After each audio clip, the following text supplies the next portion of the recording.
उपनगरीय रेल्वे प्रवाशांसाठी दिलासादायक बातमी समोर आली असून सेंट्रल रेल्वेकडून हार्बर मार्गावर 14 नवीन एसी लोकल सेवा सुरू करण्यात आल्या आहेत.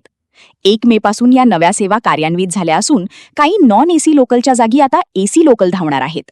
वाढती गर्दी, उन्हाळ्यातील उकाडा आणि आरामदायी प्रवासाची वाढती मागणी लक्षात घेऊन रेल्वे प्रशासनाने हा निर्णय घेतल्याचे सांगितले जात आहे. हार्बर मार्गावरील प्रवाशांना आता अधिक सुरक्षित, थंड आणि आरामदायी प्रवासाचा पर्याय उपलब्ध होणार आहे.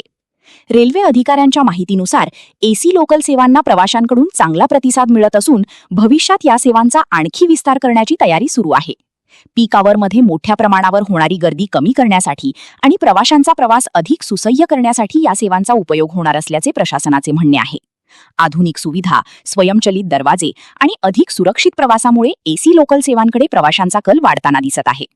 दरम्यान मुंबई उपनगरीय रेल्वेचे आधुनिकीकरण करण्यासाठी विविध स्तरांवर काम सुरू असून नवीन एसी लोकल, सुधारित सिग्नल प्रणाली आणि पायाभूत सुविधांमध्ये सुधारणा करण्यात येत आहेत. लोकल प्रवाशांना जागतिक दर्जाच्या सुविधा देण्याच्या उद्देशाने रेल्वे प्रशासनाने अनेक महत्त्वाचे प्रकल्प हाती घेतले आहेत. 14 नवीन एसी सेवांमुळे हार्बर मार्गावरील प्रवाशांचा प्रवास अधिक आरामदायी होण्यासोबतच भविष्यात मुंबई लोकल व्यवस्थेतील बदलांची दिशा अधिक स्पष्ट होत असल्याचे चित्र दिसत आहे.